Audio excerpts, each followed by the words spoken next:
Située à Mondoukou près de Bassam, à 43 km d'Abidjan, l'orphelinat Gap accueille une vingtaine de jeunes filles. Issues de différents milieux et âgées entre 7 et 18 ans, elles ont un point commun. Elles sont orphelines de père ou de mère. Des parents pour la plupart décédés lors de la crise politique de 2010 en Côte d'Ivoire. Ici, c'est Sarata Ouedraogo qui a la lourde tâche de jouer le rôle de mère et d'éducatrice. Notre mission ici, actuellement, c'est de veiller sur ces enfants-là, de leur inculquer le savoir, d'abord en vivant en fraternité et aussi le savoir vivre lorsqu'elles seront hors d'ici. C'est en 2012 que l'orphelinat ouvre ses portes. Construit par James George, un missionnaire américain ayant séjourné en Côte d'Ivoire au lendemain de l'élection présidentielle de 2010, l'orphelinat compte aujourd'hui une dizaine de salariés. C'est les bras pleins de cadeaux et de denrées de première nécessité qu'une association caritative chrétienne rend visite aux pensionnaires de Gap. Ici, l'éducation religieuse occupe une place centrale. Petit moment de prière pour remercier le Seigneur avant d'entamer cette journée qui s'annonce riche en partage. Merci Seigneur parce que tu as béni cette journée. Que ces personnes-là soient là pour la joie de tes filles. Que ton nom soit glorifié, que ton nom soit béni. Toutes les filles ici sont scolarisées. Une aire de jeu a même été aménagée pour elles afin de créer un environnement où elles puissent s'épanouir pleinement. Pour Sarata, ancienne restauratrice, le manque de financement demeure l'une des principales difficultés auxquelles l'orphelinat doit faire face au quotidien. Le financement, il faut dire que nous vivons par la foi. Voilà, les fondateurs ont fait de leur mieux, ils ont construit l'orphelinat, ils ont donné ce qu'ils pouvaient donner. Et maintenant, là, nous vivons par la foi grâce aux personnes de bonne volonté qui viennent, ça et là, nous apporter leurs aides. Voilà. Ça peut être un don financier, ça peut être de la nourriture. Donc c'est grâce à ça que l'orphelinat survit. Au programme ce matin, séance de maquillage, partie de jeu, bref, l'humeur est à la fête. Je suis très contente. Et puis surtout qu'ils ont parlé de Dieu. En tout cas, ça nous a fait vraiment du bien. Merci à Tata Naomi, merci aussi au groupe, merci pour ses dons, merci pour le partage. Que Dieu leur bénisse. C'est toujours un plaisir de recevoir des personnes extérieures, de recevoir des personnes pour égayer les enfants. Ça nous fait vraiment plaisir, toujours. Sarata et le reste de l'équipe ont de quoi être fiers. Grâce à leur dévotion et créativité, l'orphelinat Gap est passé de simple lieu d'accueil à un environnement familial à part entière. Alors, bienvenue, Monsieur Jean-Marc Manin. Vous êtes le directeur de l'orphelinat Gospel to All People.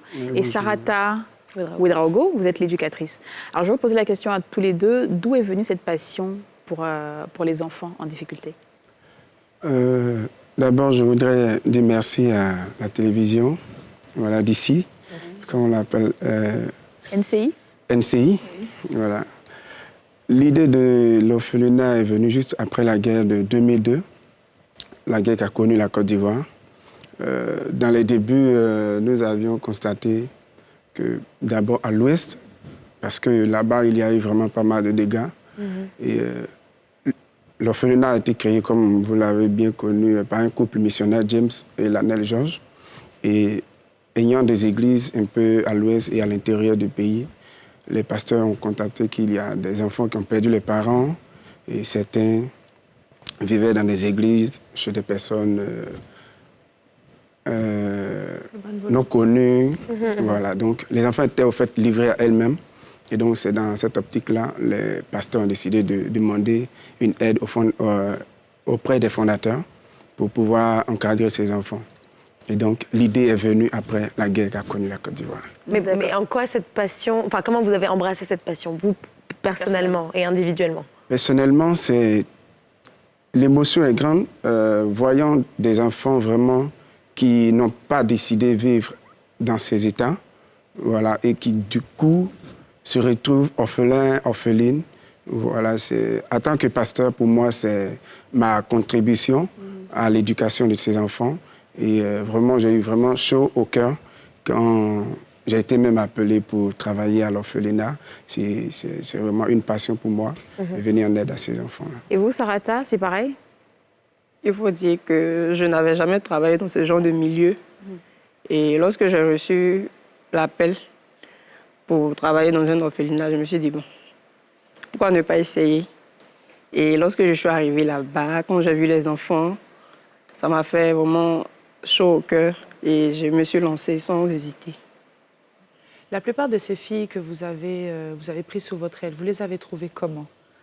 OK. Et quel a été le cas le plus dur pour vous de sélection, enfin, pour récupérer ces enfants? Quel a été le cas le plus difficile? D'accord. Il faut dire qu'il y a eu assez de cas d'orphelins en Côte d'Ivoire, mais c'est après vraiment des examens, s'il faut dire un tri, parce qu'il y a eu assez d'enfants que nous avions eu à recruter dans les années 2005-2006.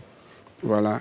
Et donc, c'est après avoir analysé les dossiers de chaque enfant, les plus nécessiteux, voilà, que nous avions pu faire venir les enfants à l'orphelinat. Vous n'avez que des filles. Est-ce que c'est un choix qui est guidé par quelque chose? Et est-ce que vous pensez... comment dire? Oui, déjà... Pardon, Le choix des filles est venu, comme je l'ai dit, la fille, elle est plus vulnérable que le garçon. La fille, vous allez voir que 2 enfants orphelins, peut-être, bon, 2 enfants, un garçon de 10 ans, une fille de 10 ans, ce que le garçon peut faire pour rapidement avoir du pain à manger, la fille ne pourra pas faire facilement. Voilà, donc c'est de là est venu le choix de la fille. Et aussi, on a projeté un peu le regard sur le futur.